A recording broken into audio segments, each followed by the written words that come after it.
Hey everyone, it's Paul and Kyle What's back up? with yet another episode of the Hip Hop Debate. Uh, Thank you everyone for listening, subscribing, tweeting, DMing. I see it. Thank you everyone for the support and the love, and please reach out to us. Let us know what you want to hear. So uh, another week in hip hop. We actually have a few things to talk about this week. So we're going to start with what came out obviously on Friday. The 29th was Big Sean and Hit Boy dropped an EP. Um, did you listen to it at all, Kyle? Yeah, I think I listened to it one time. But yeah, I took a listen to it, and I thought it was okay. I definitely really liked the song "Loyal to a Fault" with Bryson Tiller and Lil Durk. I think that was like my favorite song. Um, Yeah, and then I kind of liked "What a Life." I think Sean does a really good job rapping on that. So I liked those two songs a lot, but I just feel like Hit Boy is just on a run right now. Like he is just on yeah, a roll. He had some really good beats on that EP, and yeah, I was pleasantly surprised with like how it sounded, and I thought that some of the rapping was just okay, but yeah, I thought it was pretty good. It was decent. What about you? yeah, What'd you think? yeah. I listened to it probably like two or three times over the week, and I actually thoroughly enjoyed it. It's an EP, so it's only I think six songs. Mhm. To me, also Loyal to a Fault with Bryson Tiller and Lil Durk is my favorite as well. I Yeah. think they both, especially I think Lil Durk is a really good feature on there. Hmm. And Big Sean is just being Big Sean, where he like we talked about this previously, and we're going to talk about it again today. He can rap, but he also can like he's kind of like a hot and cold type thing, where like sometimes you'll get a song or just a verse from him, and you're like, holy crap. Yeah. Then you'll get a song or a verse, and you're like, what the hell are you saying? Right. So he's so yin and yang, hot and cold, whatever you want to say. And it's a solid EP. I actually like the Double or Nothing. I think it was him and Metro Boomin Hmm. had a I think album or mixtape a few years ago. I actually like that one a lot. Yeah. He had some good features on there, but it's cool. It's Big Sean. I always give Big Sean at least one listen, Yeah. Yeah. even if it's I'll give him one at Right. least. I might not give him two, but I'll give him one.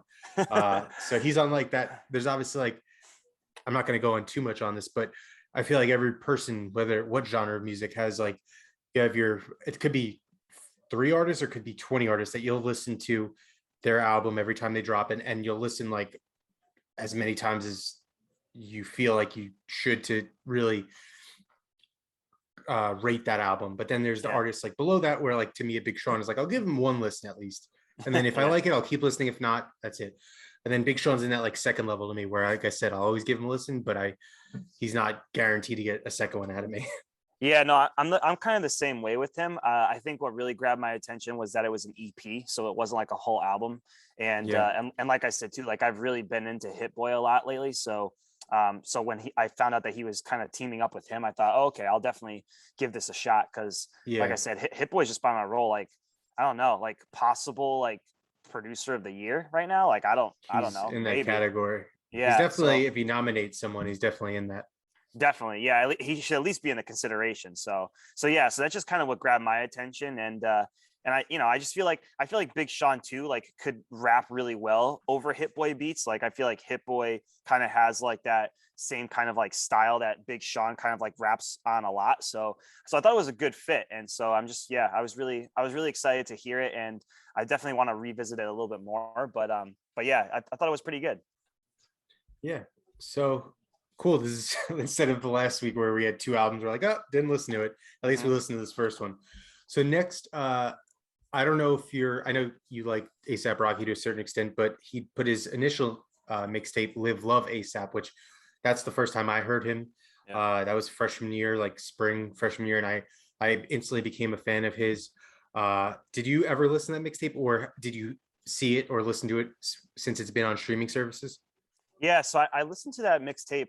Probably I first heard about him with his first album, Yeah, which I think was it Long Long Live Live Ava. ASAP. Yeah, So I listened to that first, and then I kind of went backwards, and I kind of listened to that because I really liked Long Live ASAP. So I did listen to that mixtape a couple times. I don't listen to it as much as I do with like his first album, but But I think it's a really good mixtape, and I'm kind of glad that he put it on streaming services, because it's definitely one of those mixtapes that should like get the props, Yeah. he did a really good job. And there was a time where like I thought that he was going to be like the next like big thing, and it didn't really pan out that way like later on. But with that first mixtape and then his first debut album, like I thought he was going to be like the next big thing. And so I think that mixtape, Live Love ASAP, should definitely get its props, and I'm glad it's on streaming services, because it's a really good mixtape. Yeah, me too. Like I said, that was my introduction to him freshman year of college in spring, so 2012. Mhm. And I remember hearing it, and I instantly became a fan of him. I love Peso.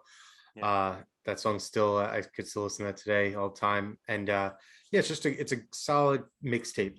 yeah, And like I agree with everything he said on his trajectory of his career. He was, especially with that first album, he had a bunch of hits on that album. You kind yeah. of expected him to go. Right. Uh, to stardom, but he's well known, but he's just not on that level. But and Yeah. we've talked about this a bunch of times, he's in that generation with the Drakes, Kendrick, and Coles. He's in Mhm. that, you could say, second level, Yeah. with the Tyler the Creators, the Big Sean's, the Meek Mills, you Mhm. give it the Future in his second, the second tier. Yeah. He came out around that time. So it's hard when you have three goats in your generation. How Yeah. do you, how do you, you're not, no one's going to be on a level unless you're on their level. And Yeah.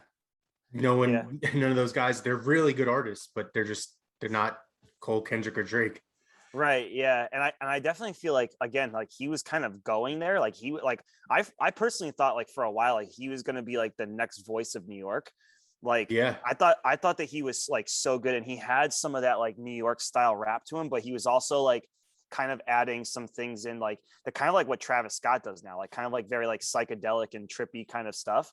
And so like I just like really appreciated like his different sound from other people. So like, if he had just kept that going, and he kept like having good bars and good like albums and stuff like that, like I totally would have been able to put him in the same realm as Drake and Kendrick and all that. But I just feel like his like second and his third studio album, they just kind of dipped, Yeah.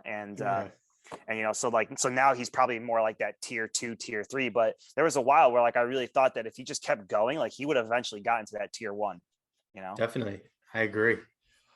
Awesome. So now we're going to go on the Harder They Fall tracks. And I'll let you take this because I only put the one thing in our notes.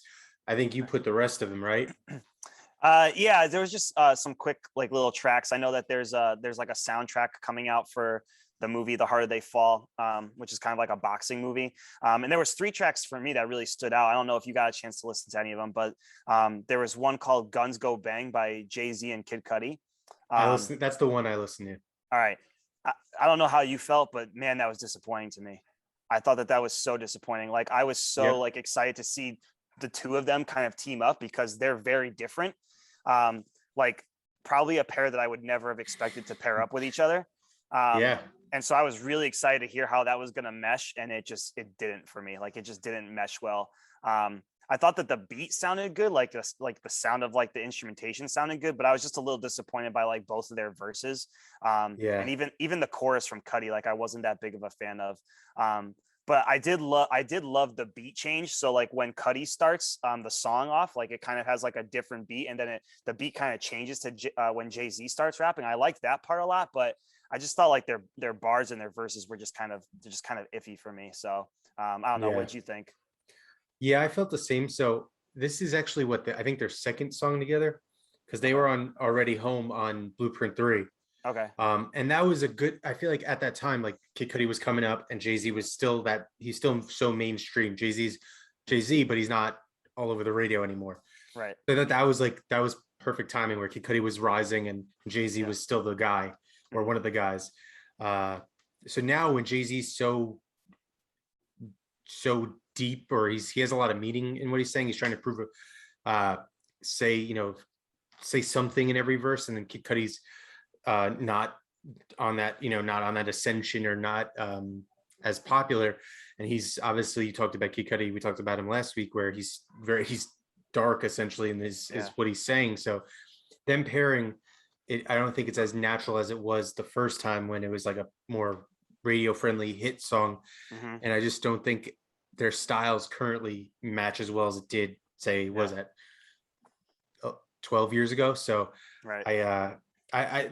everything you said I agree with. It was just you see Kid Cudi and Jay-Z, those are two big names, and then it just didn't pan out as you would Yeah. hope. Yeah, like for me it just didn't feel like they just fit really well together. But I at least appreciate the fact that they gave it a shot. Um, and then the other two songs that I don't know if you heard of these either, but there was another one with Jay-Z, and this one was with Jadakiss and Conway the Machine. It's called King Kong Rhythm. That one wasn't bad. It was okay. It had a decent chorus, and nobody really had like a bad verse on that song. Again, it was just kind of like, I don't know. Like I feel like Jadakiss and Jay-Z particularly could have done better because they have done better. Conway the Machine I'm not too familiar with, but he was just okay. But so I thought that song was cool. And then the other song that I actually listened to that I actually really loved, and I keep revisiting it, was Black Woman by I'm sorry if I say this person's name wrong, but it's like Fatimata Diawara is her name, and then it's also with Lauryn Hill, and so that song was really cool because it's got like a reggae kind of instrumentation to it, so it's kind of like almost like you get like Bob Marley hints or Ziggy Marley kind of style to it. And Lauryn Hill, like her rapping is still phenomenal. Like after all these years, like she can still rap, and she goes in, like she raps for a long time on this track. And it was just really good. And Diawara, the chorus, like some of the things that she's talking about in that song are just kind of like, I don't know, like gut punching almost. Like she's talking about like being taken from her land by foreign men, and she was banished by her name, and they threw whips and chains, and she survived all the same, and just stuff like that. It's just like a crazy Wow. track, and it's just really really deep and meaningful. But I also really like the sound of it. It's like really catchy. So so I don't know if you had a chance to listen to that one, but if you didn't, like I definitely would give it a shot because it's really good. Yeah, I haven't listened to either of those. A point with each. Conway the Machine was the guy I messed up on the first episode talking about Donda, who Okay. they're on Keep My Spirit Alive. It's Conway the Machine and West Side Gun from Griselda. Okay. They're the group from Buffalo, New York. But yeah, Gotcha. Conway the Machine, I messed his name up that first episode, terrible. And then the second thing was Lauryn Hill. She obviously we talked about this, but even on King's Disease 2, Yeah. her verse, she's still like, it's like she hasn't lost a step. It's crazy.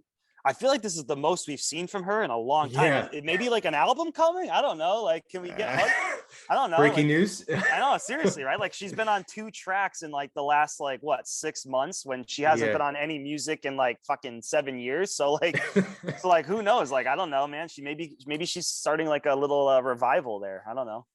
We'll see. But yeah, so yeah, those some I'm definitely going to check out both of those because I like obviously Jay-Z and Jadakiss and Conway the Machine and Lauryn Hill. Mm-hmm. So next, I don't know how much you listen to her, but Megan Thee Stallion, she dropped like a I don't know, what did you say? It's just unreleased singles, kind of like a Care Package by Drake, but not Okay. nearly Yep. as good as songs as Care Package had. Yeah.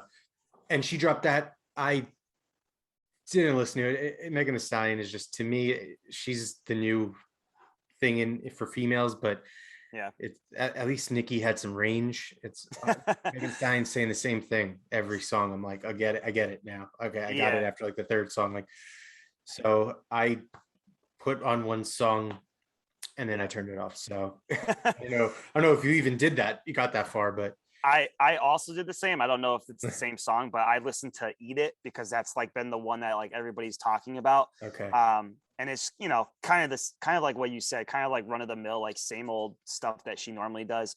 But I am interested to like listen to more though, just because the fact that a lot of the songs on there are labeled as like a freestyle. So like I am kind of curious to see like how she does with like each of those songs, like can she do like really good freestyles like 7 times in a row? So so I haven't listened to the whole thing yet, but like I am kind of interested to see like just how good she is at freestyling, if it is an actual freestyle. But I just thought that was kind of interesting. So so it's definitely keeping my interest for sure. Yeah, I've heard, like, just either on Twitter or Instagram or something like that. I've heard her, probably one or two of those songs that are on there, her freestyles. Yeah. And I was pleasantly surprised by by the ones I've heard. Obviously I don't remember the names. Once I would hear it, I would recognize it. But Yeah. it was at least definitely one. I think two that I was like, huh, Hmm. rap like this. Yeah. Every time, right? Yeah. Yeah, please. I get you. You love your body, and you're Yeah. all about making, being quality, like in terms of you calling your men bitches, and you're calling them your hoes too. Yeah. All good. Every song, I don't know, Yeah. but that's, hey, I'm not a woman, so women like it, so not made for me, I guess. Yeah. So I guess I'll keep listening to Lauryn Hill. Um, so yeah, one more topic before we go on to the weekly topic. Rolling Loud New York. Did you happen to see any footage or hear anything from Rolling Loud New York? No, I didn't.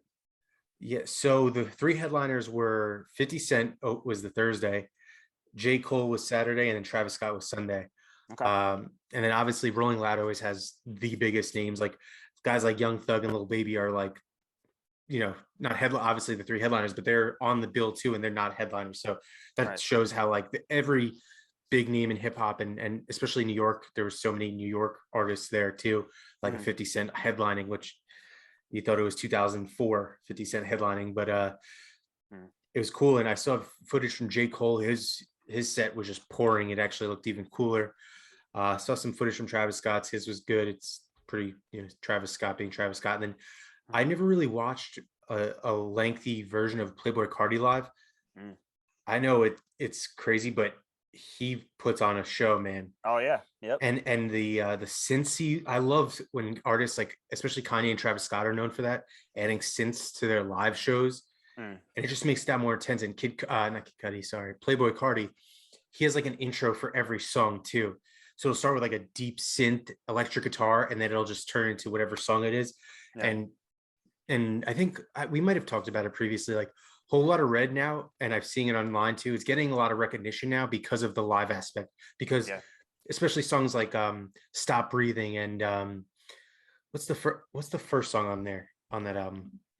Mm. Um, I don't but remember. songs like Stop Breathing and Rockstar Made, that's the first song. Yeah. Yeah. And like what's the song with Kid Cudi? He has a song Hmm. with Kid Cudi on there, Metamorphosis.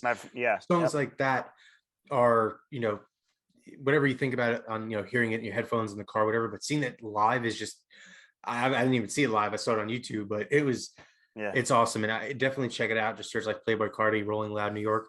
Yeah. And it's just that live experience that he does. And he's like it's raining and he's in a trench coat, and it's just like, he's like all black. It's adds to the, ambiance, and the lights are crazy. So Yeah. I wanted to go to that Rolling Loud, but it's one, I might break a hip, and then two, uh it was too expensive, but Yeah. because it's going all the way, flying to New York, stay in a hotel, whatever. But Yeah. yeah, it definitely, I know we talked about Playboy Cardi before, but definitely check that out. It's like his set's like not even a half hour, so Yeah. it's cool. Definitely one of the I feel like that's going to be an album that like isn't appreciated in its own time. Like it's going to take like 15 years for people to finally like come around to the fact that it's actually really good. So Yeah, but and again, it's just like it's his style. Like people, like you really have to appreciate him to appreciate his music. And he definitely has a big cult following, but he also is like not afraid to just like push boundaries. And like he doesn't give, like he doesn't care about anything. Like he'll do whatever he yeah, wants, and if he thinks that it sounds good, that like he's gonna do it. So I just feel like A Whole Lot of Red is like not appreciated yet, and I feel like it's gonna take some time for people to kind of come around to it. yeah. I always saw people saying whole lot of ass. So when it first came out, I was Yeah. like, damn, homie. All right. So now we're gonna go into the final topic, the weekly topic. This is the last time for probably another 8 months or 9, 10 months. You'll hear us talking about this topic. It's Wu-Tang. It was the finale episode, episode 10. Mhm. Um, I'm just gonna say, and I'll let you take the floor on this after. It was a really good finale episode. I was Mhm. texting you when I was watching it, Yeah. and the way that they ended it, it was all right. Well, there's going to be a third season, so but Yeah. I loved when on the what are those called, floppy disks? I was like, Yeah.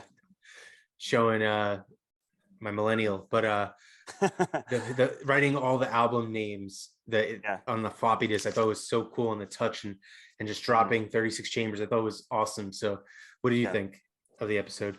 I was actually so I was watching the last episode and I was getting super pissed off actually about that scene where he's writing down like, only built for Cuban links and Takal and all that stuff. And I was Iron like, Man. are they really just gonna brush over all this? Like, is this the end? Like, are they ending the whole thing like once and for all? And I was getting so angry that that's how they ended it. And then all of a sudden he has a burst pipe in his apartment and everything gets ruined. And I'm like, oh, like I didn't even know that that was like happened. So like, Yeah. so I was getting really, really pissed off. And then when that happened, I was actually like, thank God everything got ruined, because like, that's not the way you want to end this show. Like, I want them to like keep going with I want to see like how you made Only Built for Cuban Links, and I want to see how you made Takal and Iron Man and even like Inspected Deck's album that wasn't titled yet. Like, I want to see how you made all that, and I don't want them to just brush over it. So I was getting really pissed off, but I would have to agree. Like, once like the pipe broke in his apartment and all that shit just got ruined, I was like, all right, this is really good. Like, I can't wait for the next season. So I was really happy about that. I did watch that one with season 9. So I watched season 9 like right before I watched or episode 9, before episode 10. And I was glad that they showed the cream. I don't know. I thought that was going to be a little bit more like I don't know, interesting, I guess, like how they kind of Yeah. formed that song. I did love the part though where they were like, "Hey, Meth, like this song needs a hook. Get in the booth." And he's like, "Okay, cash rules everything around." So he just starts going. So I thought that was really cool. But I don't know. I always thought that there was probably more to the buildup of that song, and I just feel like I didn't get that with the episode. But all in all, like I thought that the second season was great, and the ending was really good. Yeah, the second season, like the first season, like when you told me about it, and I watched it, it had me hooked. Mhm. But the second season, I think, just brought it to another level, and them really going in depth with, certain like Cream or but Protect Your Neck and other songs Yeah, like that, really showing, you know, the uh the creation of their songs, and really the the stories behind, mhm. really not even just them as people, but the songs and the group coming Yeah, together.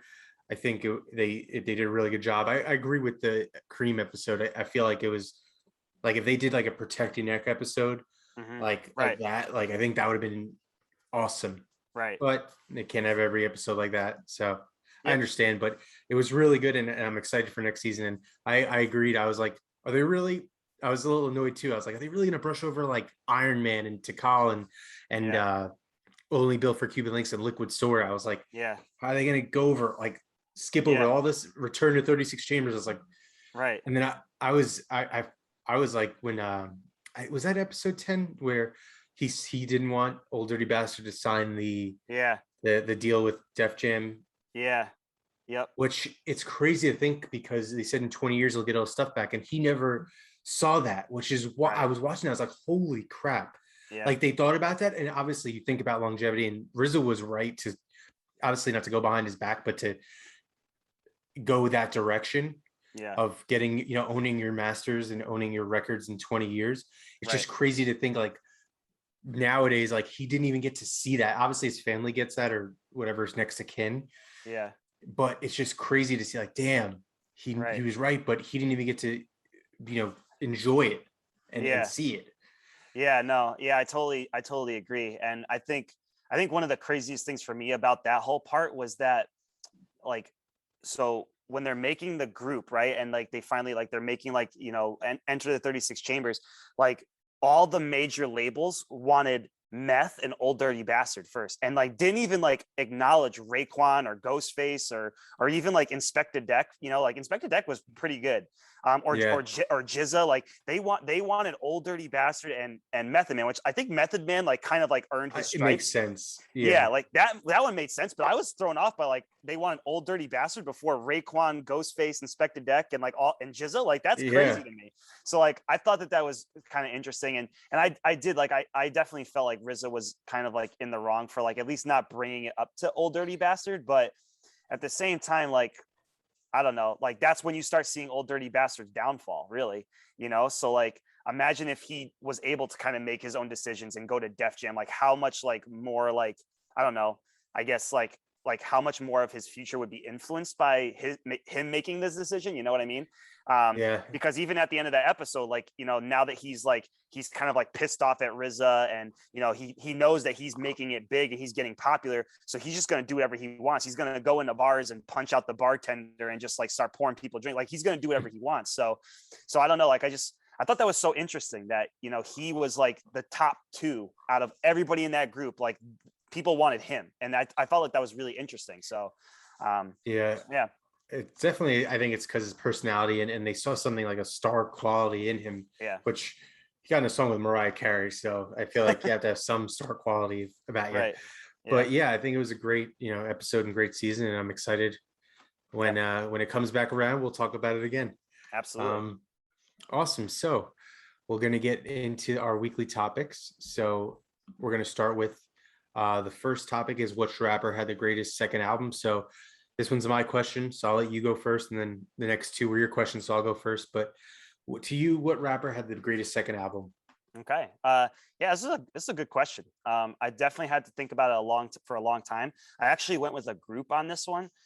So I kind of said A Tribe Called Quest, The Low End Theory. I think that is a great second album. And I think that they probably, I mean, when you think about rappers who have had sophomore albums, I feel like that one kind of tops all of the other ones. I think that it was a great start for Q-Tip as like a producer. Like I think that one kind of put him on as like a producer, and that kind of got him into producing tracks for like other people. I also think that they're one of the groups and one of the albums to have changed kind of the style of hip hop. Again, around that time there was a lot of like gangster rap, and they were just it was like hardcore and stuff like that, and they kind of put a spin on it and made it a little bit less hardcore and a little bit more just kind of like soulful and jazz, including those elements into that kind of music. So we kind of talk a lot about like Kanye kind of being like the person like that made like rap, like you can be emotional in your raps, and you can rap about emotional things. And even though A Tribe Called Quest wasn't doing that, they were kind of taking a step away from the gangster rap and all that stuff too. So I feel like they kind of changed that there. And they were kind of the first to fuse like kind of boom bap rap with like jazz instrumentations. They were really big on like their social and political messages in their lyrics, which I thought was another really, really big part of their album. I also think that album was kind of like Phife Dawg's kind of introduction as well. Like we talk about Q-Tip and how that album kind of like propelled him to be like a good producer throughout the whole genre of hip hop. But this was for me, this was kind of like Phife Dawg's like coming out. Like he kind of like put himself like on the map with his rapping in this album. So I thought that was a really big part of it too. I think the album art is like one of the most recognizable logos probably in like all of hip hop. Like if you're a hip hop fan, like you see that logo, know exactly who it is and what the album was. So that just has, a really big influence. There's so many artists that say that album is an influence to like them and their music. So like just to name like a bunch of them, like Ninth Wonder, Mos Def, Talib Kweli, The Roots, Pharrell, Outkast, Kanye, Common, Jill Scott, Nas, Kendrick Lamar, Madlib, D'Angelo, even Dr. Dre. He said that when he was making The Chronic, like that was a big influence on making the album. And even Jack White from the White Stripes, who is in rock music, like he thought that album was very influential to him and his style. So just all the people that album has influenced, I think, is a really big deal. A couple other things that I just added to some of the lingo that they kind of like made famous in the genre. So like smooth like butter. A lot of people, say it like that nowadays, and it's pretty much all because they put it on that song called Butter. Bugging out, like I'm bugging out, like that was, another song by them that they kind of like, again, kind of influenced that kind of like that lingo. And then Give Me My Respect, like they also say that on the album a lot too. Like you hear a lot of people like Birdman, give me my respect, right? So like I don't know, I feel like that album just kind of like gave like the culture like some like lingo and some like phrasing that a lot of people say to this day. And then the last 2 points I just want to say, it probably has one of the most recycled quotes in hip hop. I don't know if you've heard other artists say this line, but one of the lines that Q-Tip drops on the song called Check the Rhyme, he says, industry rule number 4080, record company people are shady. Like, I feel like a lot of people in hip hop recycle that line a lot sometimes in their songs. So that's another big influence. And then my last point that I just want to make is all the accolades that it has. When you look at Rolling Stone's 500 greatest albums, it's 43. Wow. It was 45 on the Billboard 200 when it came out, which actually isn't really high, but at least it's still charted, especially for an album that didn't have like a lot of like singles and a lot of like pop Yeah. appeal. So that's still pretty good. It went platinum in the US, it got silver in the UK. And then to top it all off, a lot of people, a lot of hip hop fans consider it to be one of the top 20 greatest albums of all time. So I think when you think of like all those things and just kind of like its style, kind of like how it changed the rap game a little bit, the influences that it gave to like other artists, and just the influence that it had on the hip hop culture, I think to me, the Low End Theory by A Tribe Called Quest is probably the best second album from any rapper or group. Awesome. So I actually the on my honorable mentions, that's one of the albums I mentioned. But I'm going to talk about my album. I'm just going to give a little preface. So I wrote this question because this is a topic that it's like a known topic, but it's not talked about enough. Where people say like, whose sophomore album might be the best, and when you think about it, there's a lot of albums that come to mind, and I'll talk about in my honorable mentions. But there's so many great artists who their best album is or might be considered their best is in like the conversation with their second album, and it goes the other way where their second album might be considered terrible because their first album was that good. Like some people, like, you know, with Reasonable Doubt being their first album or Illmatic being their first album, kind of let down on their second album. So the thing about a second album is that it can make or break it if the artist learned from their first album. Because, you know, and going along with the first album with some guys like a Jay-Z, you know, with Reasonable Doubt or Nas and Illmatic, they say it's their hungriest. It's their debut. They're the hungriest. It's their whole life up until that point that they release the album is everything's building up to that.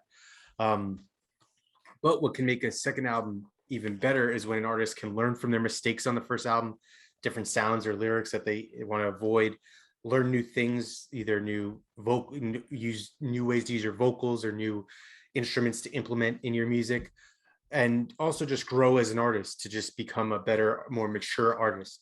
So some artists take that leap and some don't, but the artists who take that leap can have a good first album, even just a good first album, and have a great second album. And so some of the my choice, to me, the best second album of all time is Marshall Mathers LP. That's like my top 3 albums of all time, behind To Pimp a Butterfly and Beauty Behind the Madness. Not Beauty Behind the Madness, God, I was listening to that today, that's why. My Beautiful Dark Twisted Fantasy. So, you know, I think Marshall Mathers LP is just, to me, it was always, before My Beautiful Dark Twisted Fantasy dropped, it was the best hip hop album of all time. And that dropped, and then To Pimp a Butterfly dropped, and then it dropped to 3rd, but it's still top 3 for me. I chose it because honestly, there's not a song that isn't at least good on the album. There isn't every song is at least good on the album. I don't think there's a subpar bad song on the album. Eminem, to me, this is peak Eminem. Like, he had, you know, some shitty LPs really good as well. It's arguably great. What is it? Eminem Show's really good, arguably great, and then it dips off a little after that. But it's peak Eminem to me, and it still stands the test of time. Like, it's still good. It's still, you know, it's not, because it's real hip hop where it's not, you know, following the trends and stuff like that. So it lasts. Also, I think The Way I Am, that it's, to me, it's the greatest lyrical single of all time. Like, because it was a radio song. Yeah. And I think no song, like, he's going off on that song, and no like song on the radio that's a radio hit has ever been that lyrical to me. So that, to me, just that album, I don't have the stats on that, but I know it's multi platinum, and it's Eminem, so it was a huge album, and he had a lot of sales, you know, that went along with that. so that's my choice, but I do have some honorable mentions for greatest second album. Like I said, Good Kid, Mad City, Late Registration, um, Take Care, Hmm. Low End Theory, as you said, AT Aliens, Hmm. Life After Death, and The Score by the Fugees, because that's actually their second album. Yeah. I was actually close to picking that, but I was like, I'll go with Marshall Mathers LP because that's my favorite. So to me, that just is the greatest second album of all time. So let us know what you guys think before, and then we'll move on to the next question. So the next question is, this is Kyle brought this up. It's which member of Wu-Tang is the best?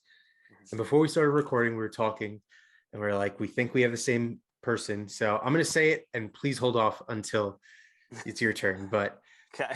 and this might be a corny choice. It might be a cop out, you might think, but to me, it's RZA. Wow. I think RZA is the best member of Wu-Tang. He is a literal genius, in musical genius, when it comes to music and production. And he's also responsible for the formation of Wu-Tang, as we learned watching the show. I think that obviously that's not going to say he's that doesn't mean he's the best, but he's definitely the most important. I think just recognizing these guys, how talented they were, and bring them all together, I think is like I said, he's a genius in that way. And his production style, I think, it's so unique, and the greatest producers of all time, you can tell their beats away from everyone else, like him, Dr. Dre, Kanye, Pharrell, Timbaland, DJ Premier. Like, these are the guys, the top guys, where their beats and their style. I think RZA's in that category where a RZA type beat, and I think that alone is just, he's in that, like, he's obviously not a rapper, he's to a certain extent, but he's a producer, and he's in that, like, how many did I mention? 1, 2, 3, 4, 5. I think he should be in everyone's top 10 producers, or if not top 5. And also, he produced 36 Chambers, which is a classic album. And also, he executive produced all of their solo albums. Mm-hmm. So he's executive produced, as we talked about, Takal by Method Man, Only Built for Cuban Links by Raekwon, Return to the 36 Chambers by ODB, Liquid Sword by GZA, and Iron Man by Ghostface Killah. So I think, if you're talking about overall, who's the best member, I think it's RZA. And I think, for the reasons I said, and the ability to bring Wu-Tang together, create, enter the 36 Chambers, then executive produce all of their solo albums, I think is just, you've never seen that before, and I don't think you'll ever see it again. So to me, RZA is the best member of Wu-Tang, or the best member of Wu-Tang. So what about you? Yeah, I definitely think that's a good pick. I definitely think that he's definitely the most influential member in that whole group. Like you said, like, he put the group together. He's produced like all of their music, including when they're a group and when they're solo. So yeah, like I think in terms of like being influential to the group, I think that by far he's the most influential. But in terms of the best, like, when I'm thinking about just like I was kind of thinking more just like strictly like rapping. But I think I think I can make the case for Method Man. I know that a lot of people say, like, Raekwon and Ghostface were by far the best 2 rappers from the group, but I think when you think of like everything that Method Man can do, he's definitely the most versatile artist in that group, maybe other than ODB. Like, you can make the case that ODB is also really versatile. But I just think, I don't know, I feel like you can make a good case for Meth. And some of the reasons why I think so, I think that he was kind of like, from what we've learned in the show, he's kind of like the first like impression of making Wu-Tang big. Like, when they were Yeah. first getting big, like, everybody looked at him as like the star of the show. And again, Raekwon, Ghostface, even Inspector Deck, GZA, like, they had like probably better bars, but when you were watching them perform, or when you were listening to a track, like, you were kind of looking at Meth. And he was kind of like the star of that whole show that they were putting on. So I just think of that. I think of, like, Method Man, the song itself. Like, there's not too many Wu-Tang songs that are on Wu-Tang albums where there's just one person doing the whole thing. Yeah. Sometimes you'll get Jizza doing it, but most of the time, like, when Raekwon's rapping, he's rapping with somebody else, or Ghostface is rapping with somebody else, or Inspector Deck like has a couple of verses, but man, that was all him, and he wrote that whole thing. So like, I feel like that is like a really big part in like their whole discography and their history, is that one song, and that was all him. So I think of that as also being kind of like a reason why he's kind of like the undisputed star of the whole group. His ability to rap and make catchy hooks and choruses, like we talked about on the song Cream, like just get in the booth, Math, and make me a hook for this song. And he's like, okay, Cash rules everything around. And it's one of the best like hooks in a rap song you've ever heard. Like, no, everybody knows that part, so like, just his ability to do that. He also has a song on Only Built for Cuban Links, which is called Ice Cream. And he's literally just like rapping different ice cream flavors, but it's like his wordplay is like, so like, it like relates to like, women basically. So I just love that. Like, I love how he can rap his ass off, but he can also make like a really catchy hook, which I don't think anybody else in the group can do. Also, to Cal, to me personally, like, that's my favorite Wu-Tang solo project. Like, again, like, I know people are going to say Iron Man is better or Only Built for Cuban Links is better, but when I think about the ones that I listen, like, I revisit Tikal more than I revisit any of the other solo projects. That's just me, and I just prefer to listen to him kind of a little bit more than like Raekwon or Ghostface. He also has some like really popular singles, both when he was with the group and solo. So he has Cream, he has Method Man, but he also had a really big song called Bring the Pain, which is another classic song from him. And then his highest charting single, which got to number 4, was You're All I Need to Get By with Mary J. Blige. And like, again, like, you can take all the members from Wu-Tang and you can say, oh, they're really good, but like, do they have a big song like that? I don't think they do. You know what I mean? So like, so I think, again, his ability to make like really catchy, like pop rap songs is just, it's what makes him so great and what makes him so versatile to the group. The last points I just want to say too, like, he's got 6 top 10 albums, which is more than anybody in the group solo.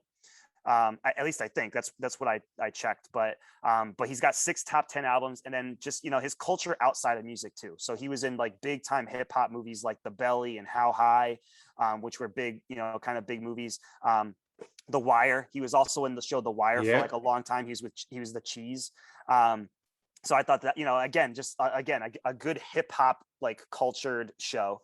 And then just his work on Drop the Mic, like he kind of like founded that whole like show, and kind of made it interesting for people to watch, and just kind of bringing in like different celebrities to kind of like battle each other. And then sometimes he'll also battle somebody too. So I think that that's just a really good cultural relevance to hip hop, and kind of what he's done with that. He's kind of expanded to just not just being a part of the music, but also just being like a part of the culture.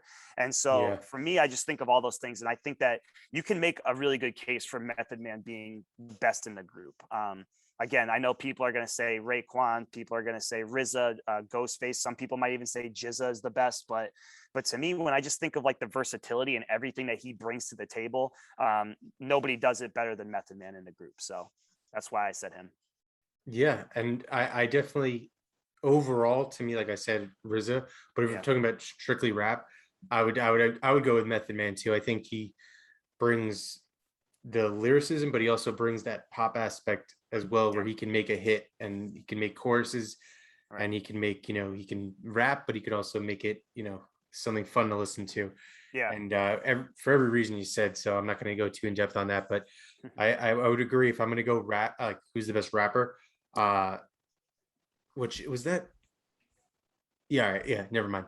I was gonna say, is that the question? But I was like, if I read that question wrong, my answer is terrible. But no, but yeah, if it's who's the best rapper, definitely I would agree with you on that with Method Man. So good thing we didn't agree, because we were worried before that we were. And I said you weren't gonna expect it, because I didn't think it was probably, if I said RZA or ODB, probably those are the last, or You God. Probably would have been like, well, I was gonna say, like, even if the question was who was the best rapper in the group, you still would have been fine, because RZA is definitely better than You God. Come on, like, he's far better. Like, come on. Yeah. Awesome. So next question is the 80s era of hip hop, overrated or underrated? This was another question that you came up with. And so I'll go first again. Um, I think it's overrated. I think it. So I think as we're getting farther and farther away from it, it's getting less overrated than it used to be. Say in the '90s or early 2000s, people who were more still in the hip hop scene were like, "Oh man, the '80s." You know, people always say the '90s is the golden era, but people would say the '80s is just behind it with all the acts you have, and I'll mention some of them. But the '80s just to me, the way hip hop's been going is, and I hope it doesn't keep going like this, is '80s is good, '90s is great, 2000s is okay, 2010s, like I talked about in that debate, to me that's the best era. And then so I'm hoping 2020s isn't but we'll see. So, but that's the way to me it's been going. So the 1980s was good. Um and but like 1980 was 41 years ago. So if you look at, say, Nirvana in 1990s and you took some from the 1950s, it's probably going to sound a lot different too. So it's not going to sound the same, but I just don't think the music, it changed, but it's also like a different subgenre, different genre even, 80s is its own style, different from what's going on today or even 10, 15, 20 years ago. It sounds different. Has its own style. It's very, the rhymes are very like nursery rhyme style, and you could just feel they're bouncing while they're recording it, like go like so. It's it's just it's not, to me it's just it's time, like a time capsule. It's like that's the '80s, and it's sounds '80s, it's going to stay '80s. So there's still some great albums that are still relevant or still you know considered even classics to this day, like It Takes a Nation of Millions to Hold Us, Straight Outta Compton, Paid in Full, Long Live the Cane, which is probably my favorite album from the '80s, and then Run DMC with their solo their album. But to many people our age and now younger, because we're not the young generation anymore of hip hop listeners, they don't listen to much '80s rap. I know our generation, I'm not going to speak for everyone, but I know me, besides those handful of albums, I haven't really listened to much '80s stuff. Singles I know, but the albums, I haven't really listened to much from the '80s. And like I said, it's being phased out naturally, but I think it's overrated because of the people who grew up on it. They think it's great just behind the '90s, and like I said that already. But you know, every generation is going to think there's the greatest. That's why I think 2010 is the greatest, because that's primarily where our same for you, our most influential years of life really were around. It was started with, we're 18, 19, all the way to our mid 20s. So that was like the really, you get a taste of your music from within those years. So if I were to rank it, I would actually put it, no, I had it as third decade, but I'm gonna put it fourth. If you're gonna go '80s, '90s, 10 zeros and tens, probably put it fourth. Just because I don't think it's as relevant as it used to be. And like I said, if you took Nirvana and Elvis, it's not totally different. So that's the same with hip hop. It's 40 years later, and it's gonna sound different. So I think the '80s is overrated. What about you? I hear you. I definitely understand how people are, like, they always say that, like, it's so bland. I know for those of you who are listening, people who may not know, like me and Paul, we were roommates in college for 3 out of the 4 years of college. And the one year where I had a different roommate in college, he would always say that the '80s hip hop would always sound like, I went in the store and bought a hat. And it's just like something like so like ridiculous, and like the flow wasn't that great. But I don't know. I feel like people don't appreciate it as much as they probably should. I think of some classic albums, like, and you said some of them, but there's some other ones too that I just think to me are like so pivotal in the hip hop, like, genre. I definitely agree with you on Paid in Full. I think that's a great one. Straight Outta Compton, It Takes a Nation of Millions to Bring Us Down, is another one. From Public Enemy. But I also think of like Criminal Minded by Boogie Down Productions. Like, I think a really big artist in the '80s that kind of segued into the '90s was KRS-One. I think that group, Criminal or Boogie Down Productions, I thought that was just like, they were really good. And that was kind of like their introduction to KRS-One as like one of the probably the best rappers of all time, like definitely like in the top, whatever you want to say, 20, 30, 40, 50, whatever. But he's in there. He's in that conversation. So I think of that. I also think one of my personal favorite hip hop albums, not just of the 80s, but of all time, is License to Ill by Beastie Boys. Like, to me, that one is still like so relevant to me, just because like I could put it on, and like some songs are party songs and some songs are just like, you're getting a good laugh. And I just feel like there's so much versatility in that album. And then also like one that took me a while to kind of discover, but when I figured it out, like I really enjoyed this album a lot, but The Great Adventures of Slick Rick. Like, so many people reference him as being like an icon to them, and I definitely, like, when I heard that album, I definitely like understood like how his influence has been a part of so many artists' lives. So I just think of those albums, like I think those albums are all, like, to me, they're classics. I think that there's very little for you to kind of like, I don't know, critique with those. And I also just think of some artists that just kind of come to mind, like you mentioned in Big Daddy Kane. Like, he was kind of like the first one to kind of like have like this like ladies man persona. Like, just look at two of his album covers. Like, it's just like him with like his shirt off, like, wearing gold chains and stuff. And then he's got like 5 women who are in bikinis over here. So like he added like a new kind of perspective to it, which again, like in the 80s, most of the rap that was starting off like in like the late 80s was all the gangster rap. So like NWA, Straight Outta Compton, which was another classic I forgot to mention, but like, they were gangster. Oh, did I? Okay. So they were like, again, Criminal Minded was kind of the same thing. And, you had Public Enemy, who was like doing like all this like political rap, but like Big Daddy Kane was just like, yeah, like I'm just a rapper who just likes to get women and likes to get money and likes to party. So like, he kind of introduced a whole different perspective of that. Biz Markie was another one from the 80s who, like, to me, like, he's like the king of like adding humor to hip hop. Like, nobody can make you laugh on a hip hop song as much as Biz Markie can. Like, just think about the one with like Just a Friend, like that song. Yeah. Like, it's like, it's kind of like sad and like depressing, and you can kind of relate to it and be like, wow, shit. But at the same time, it's kind of like a funny song. And he did the same thing. I think there was one song like called like Pickin' Boogers or something like that. Like, I don't know, he just added so much humor to his rap. Wait. You don't think Lil Dicky's funny? I'm kidding. Yeah, that was funny right there. That was a good joke. So I just, I think of Biz Markie in that realm. I think of Marley Marl, who was, a very influential producer to people like Dr. Dre and Diddy and RZA and Kanye. They probably don't have the production chops if it wasn't for Marley Marl. So I think of that. I think of Salt and Pepper and Queen Latifah, who kind of kicked off that women in hip hop thing that we talked about recently. There's definitely been women that have done it better and longer and kind of had more of like a successful career, but like they were the ones that kind of started it off. You also have Curtis Blow. Like, how can you not mention Curtis Blow and These Are the Breaks? Like, that was like the first gold single in hip hop history, So like, wow.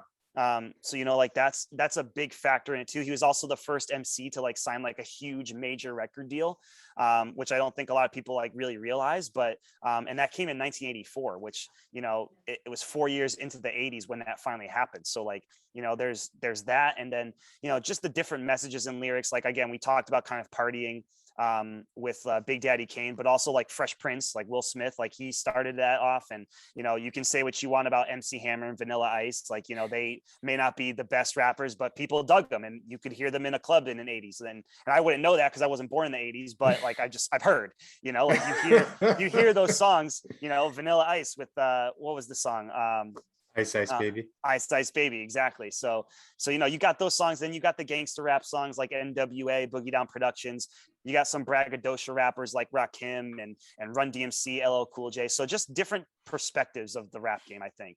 And so I think that all those things, like, I feel like people just don't appreciate it enough and kind of appreciate the fact that, like, even though rap is like so different nowadays, and these days, like, there's so many different like subgenres of rap, like you can make the case that it was the same way in the 80s, but like it all sounded the same. I think that was the problem with the 80s. I think that's like the main gripe is like, even though there were different like perspectives, like it all sounded the same. So like everybody thinks, okay, this is just another 80s rap album or another 80s rap group.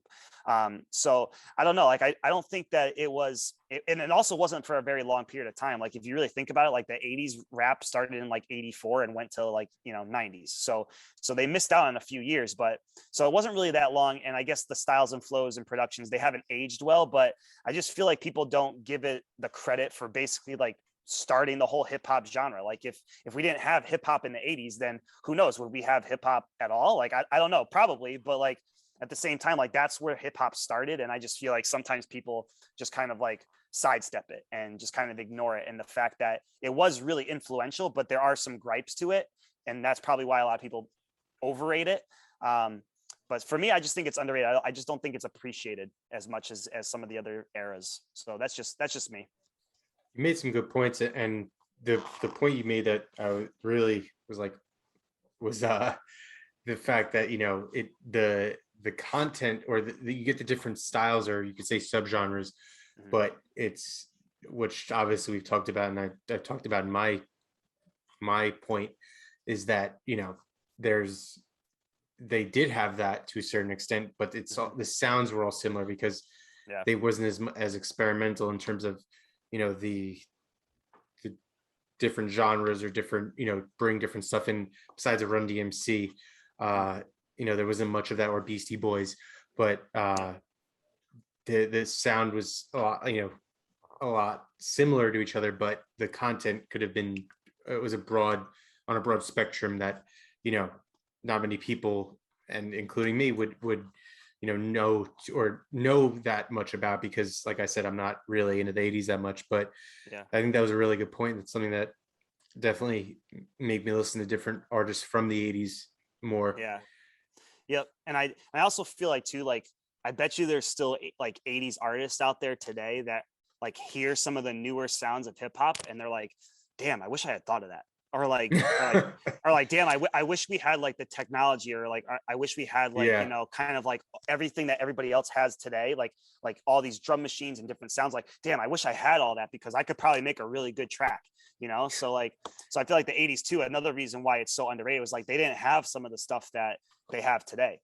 So and you can make the case for like 90s too. Like again, RZA, like you see him just kind of like making all his beats through vinyl records. Whereas like nowadays, like you can make a record just strictly off of a drum machine and a couple keyboards, So I feel like that's another reason why it's kind of underrated, was like they didn't have a lot to work with, and it still came out pretty good, Yeah, definitely. Awesome. So the last topic we're going to talk about, and this is one I created the other day, and it's actually when I was listening to the EP from Big Sean and Hit Boy, and I was like, damn, I need to ask Kyle this question on the podcast. So the question is, did Big Sean's flow early in his career hurt his whole career as a whole, his longevity, whatever you want to think of it? So I'll let you go first and take it away. Yeah, I think for me, I actually think that Big Sean's flow that he's had for his whole career has actually like been like his biggest success. Like I think that his flow actually like really helps him a lot, and I think that that's kind of why people like still listen to him and kind of like give him the respect, is because I think that a lot of people just like to listen to his flow. Again, he's not like the most lyrical guy. He may not have like, all the hooks and stuff like that. But I think when it comes to like his flow and his ability to rap, like I think a lot of people, that's kind of why they still pay attention to him. And that's honestly for me, like that's kind of what gets me interested in Big Sean. Like I keep revisiting him, not because of what he's gonna say, but how he says it.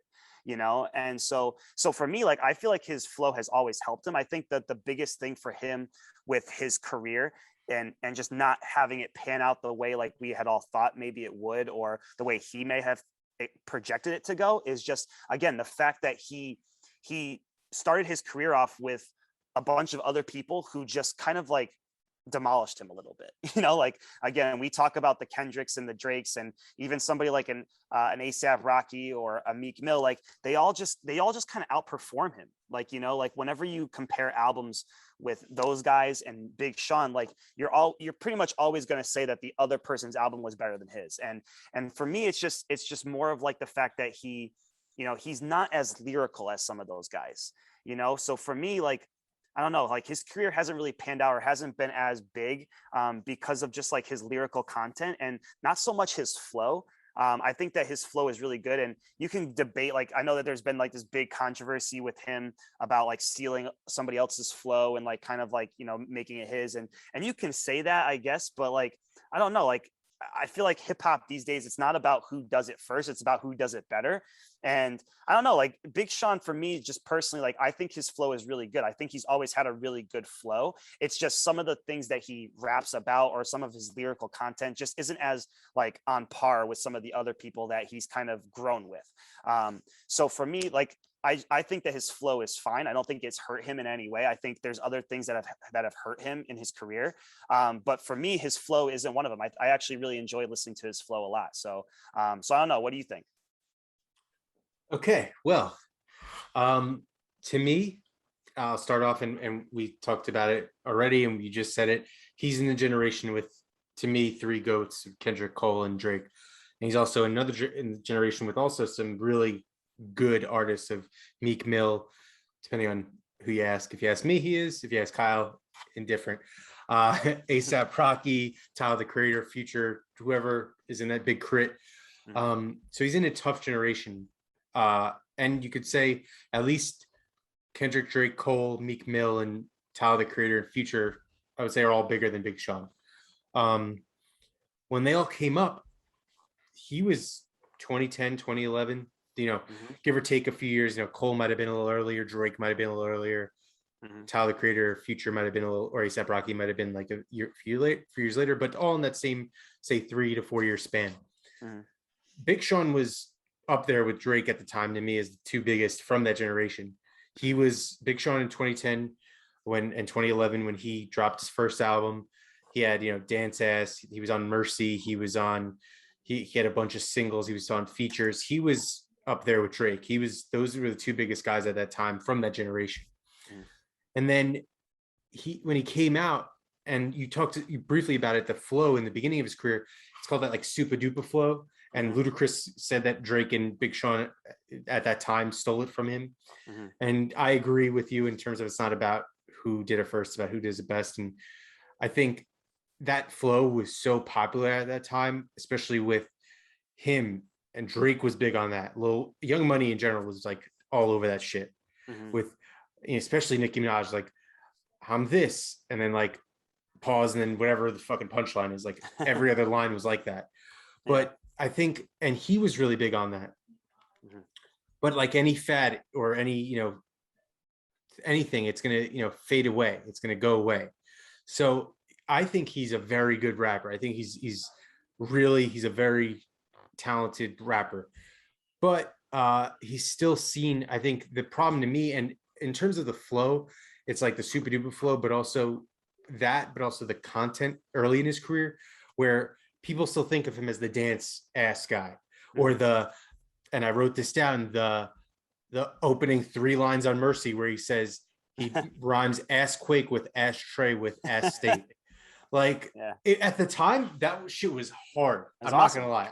I was like, wow, damn. And then I look back reading it, I'm like, what the fuck is this? So I think stuff like that at the time, because it was hot. Like I said, I love that, and dance ass.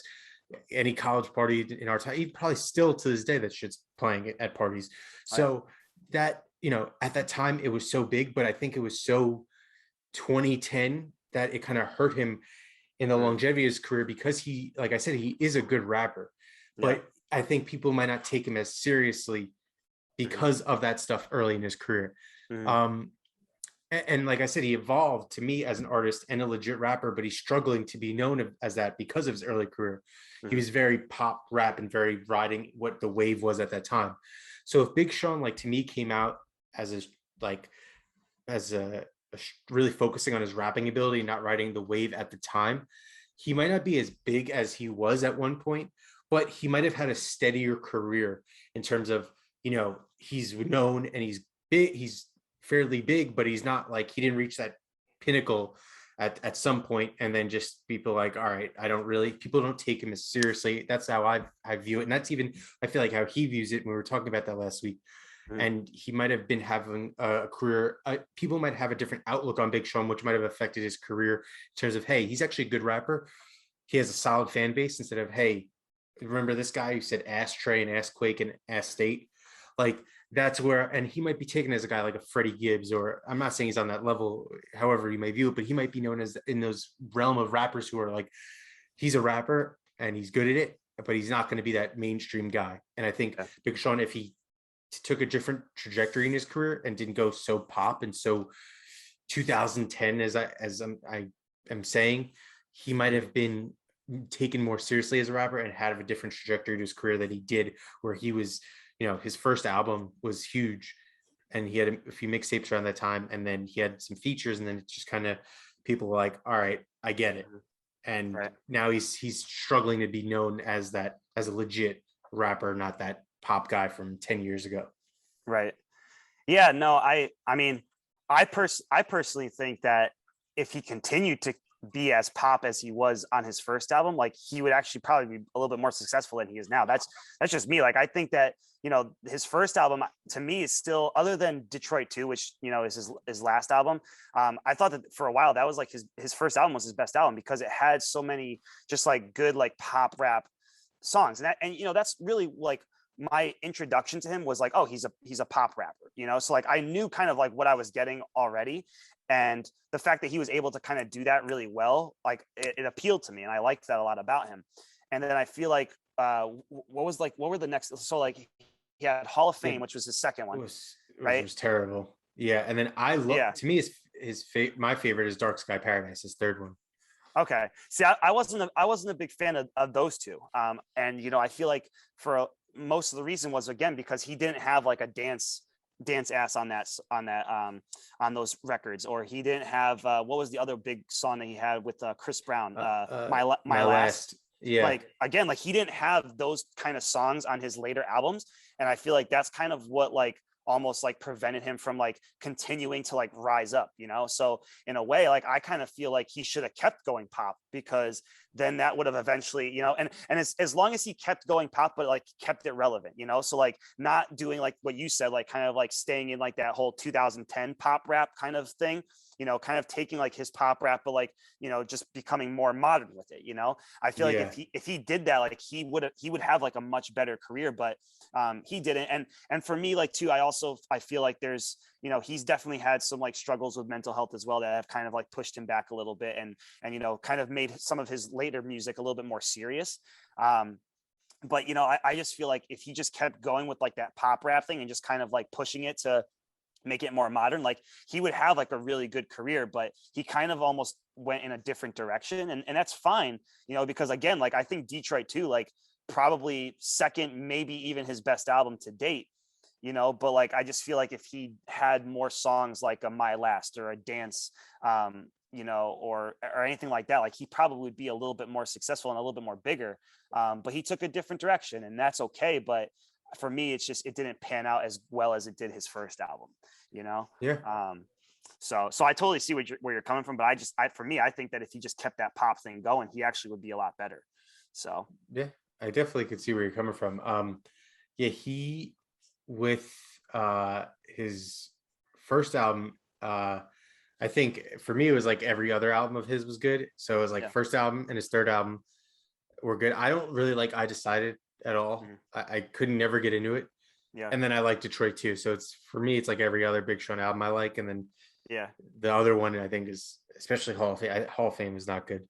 I did Hall of Fame though. I do like that song. Is it with Nas where he's writing about a gold First Chain or First Chain? Yeah, like that's a pretty like decent Kid song. Cudi too.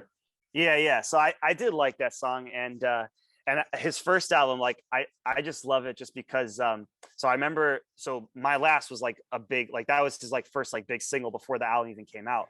And so I really liked that song. And then when I found out the album was coming out, these were the times where you would go to FYE and you'd find the CD and you would scan it so that way you can sample it for like 30 seconds. And I remember doing that, and that's what made me buy the album. And so yeah, like I always revisit that, like, whenever, especially when I want to like go back to like those like 2010s era, like kind of like have like a little bit of nostalgia. Like that's one of the ones that I automatically put on, because it brings you back to that time. And you're right. He shouldn't stay in that time. He should keep modernizing. I don't even know if I'm saying the word right, but like making more of his music like more modern. instead of just staying in that one little era. But like I said, like if he did that, he would be so much better than he probably is right now. So Yeah, I think, modernize, yeah, modernize. I think the emergence of trap too, I think kind of hurt him at the time too. He didn't like adjust well, or at least stay with that, which was going in that direction. 'Cause trap was around obviously, but 2013, 2014, 2015, it really just boomed. Yeah, And I did. That's when you see where he's leveled off, or he just didn't keep ascending. right. So that could be where it happened. But True. awesome. So now we're getting to the end of show. Um, so we're just gonna jump right into it. So Kyle's album review. That's what they all say by Jack Harlow. I'm excited to hear what you have to say. Yeah. All right. Yeah. So I mean, I went into this thing kind of like interested and kind of excited to listen to it, and it's definitely for the first thing I want to say, I definitely think out of all the albums you've requested me so far, like this will be the one that I revisit the most. Okay. I Wow. definitely like, I really enjoyed a lot of the parts of this album.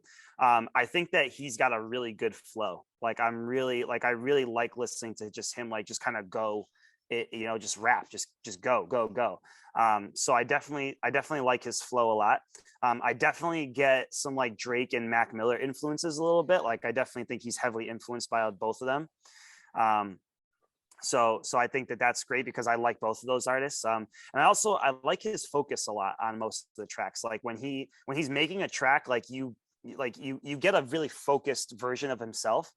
He doesn't kind of like, just like rap about one thing and then go off to a completely different topic. Like he, in one song, he kind of stays like in that general focus of the song, which I really like.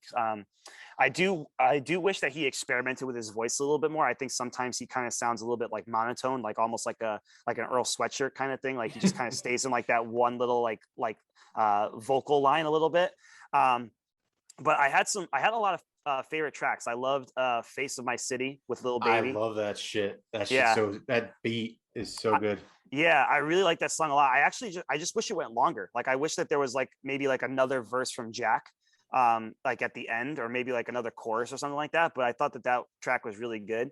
I love 21C Delta. I think that that's a really great one as well. Already Best Friends, I thought was kind of cool. I was actually very surprised that was him singing on the first part. I had originally, because I knew that the song was with Chris Brown, so I was like, is Chris Brown like, is he like singing like with a cold or something? Like he doesn't sound right. And then I heard Chris Brown and I was like, who was that other guy? Oh, it was Jack Harlow. I didn't know he could sing. So that kind of surprised me. I liked that a lot. I did like Same Guy with Adam Levine. I think that was another one that maybe could have gone like longer. And also like, with hip hop songs with Adam Levine on it, like I'm never like a big fan of it, but I actually didn't mind this one. I thought that he had some like really good, like kind of like background vocals and stuff. I wish he had like more of like a part.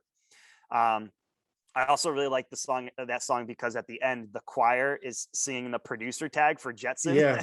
I thought that was really funny. Oh, Jetson made another one. Yeah.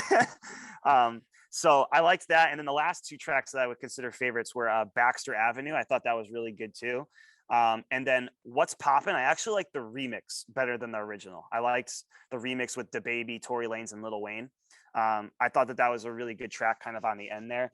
So I had a lot of favorite tracks, but man, some of the freaking corny lines on this album sometimes, man, like let me just give you a few. Step into my world like Narnia. I'm from Kentucky, but this ain't no Dixie Chicks. These boys pussies, they PMSing. Here's one of my personal favorites. 5 white boys, but they not in sync. And then my last favorite one. This one's like the cherry on top. I'm in a box like a Kellogg's toy. So when I think of those corny ass lines, Who does that remind you of? who does it remind me of? I don't know. Why? Who are you thinking? Well, he said it was one of his influences. It reminds me of Drake. Yeah, okay. I can see that. Drake does drop some corny lines. Yep. So yeah, so I man, it's like there were some songs where I was like, this is really good, and then he hits me with a corny line and it like ruins it. And songs in particular, I'm talking about like Creme. God, man, that track is terrible. I've also actually heard Tyler Hero before. And the first time I heard it, I didn't pay attention to the lyrics. So I was like, oh, this is a pretty good song. Tyler Hero has probably 3 of those corny lines in it. I think 3 of those corny lines I just mentioned are all from that one song. So there's that one, and then Love Is Dro. I thought that one it was okay. Yeah, it was just a little disappointing to me. So I mean, those 3 tracks, you know, if he took those out and just kind of kept it to like some of the best tracks, like I feel like it would be like a really great album. And like I said, just those random corny lines, like if he just like was able to find some other better line to put there, like this album would be really good. But I really enjoyed it. Like I definitely see what you say about him in terms of the fact that he can really rap. Like I definitely think he's got like great potential, and I'm curious to see like what he does next. But he's got to get rid of some of those corny lines, man. It's really bad. It's like too much sometimes. Yeah. But I enjoyed it. And like I said, I think out of all the albums that you've suggested for me so far, like that's the one that I'm going to like actually go back to and listen to a lot. So, so thank you. Yeah. Yeah. Awesome. I'm happy you liked it. Yeah. The first time I listened to him, I just was like, when you said Drake was you could see the influence on him, and not just the corny lines, but just the style and the because Drake can, when Drake's rapping, or he can talk about one topic a whole song. And that's something that Jack Harlow, like you said, does on a decent amount of the tracks. It's one topic throughout the whole song. So I think that's where I see the influence, and like I said, the corny lines too. That's a Drake thing. But I think for debut album, I was and only knowing what's popping, I was pretty pleasantly surprised by it, and I'm excited to see what he comes out with next. Yeah, definitely. Like I said, I like his style a lot, and I like his flow. If he can keep that going, you know, that's something that I can definitely want to listen to more of. So awesome. So now it's your turn to give me an album to listen to. All right. Drum roll, please. So I know I mentioned this album to you before, but now I'm actually going to make you listen to it. And it also, it kind of follows suit with Jack Harlow a little bit, but I'm going to suggest for you Circles by Mac Miller. Okay. I think I think it's really good. And like I said, like I've never been a big Mac Miller fan. And I wasn't up until I heard this. And the only reason why I listened to this album was because it was his posthumous album. So like I was curious to see how it sounded. And I was really happy with this album. So so I hope you feel the same when you hear it. Awesome. I haven't listened to a Mac Miller project since Blue Slide Park. So it's been about a decade. So I'm excited. And I've heard you, even before we started doing this podcast, I've heard you talk about that album. So yeah, I'm excited to listen to that. So Circles by Mac Miller. I will be reviewing that next episode. Awesome. So now that, the end of episode. So you remember, everyone, follow us on Twitter at the Hip Hop Debate. Follow us on, so Instagram at the Hip Hop Debate, Twitter at We Debate Hip Hop. Also, subscribe on our YouTube channel at the Hip Hop Debate. Subscribe to podcasts wherever they're available, Spotify, Apple, Anchor, a whole bunch of other platforms. If you are looking for it and don't see it on your platform, let us know. We'll make sure we get it on your platform. And yeah, subscribe on YouTube, and let us know what you like, what you don't like, what you want to hear us talk about, what you thought of our answers, what your answers are. We'd love to hear any feedback. So thank you, everyone. It's been real. Deuces. Peace.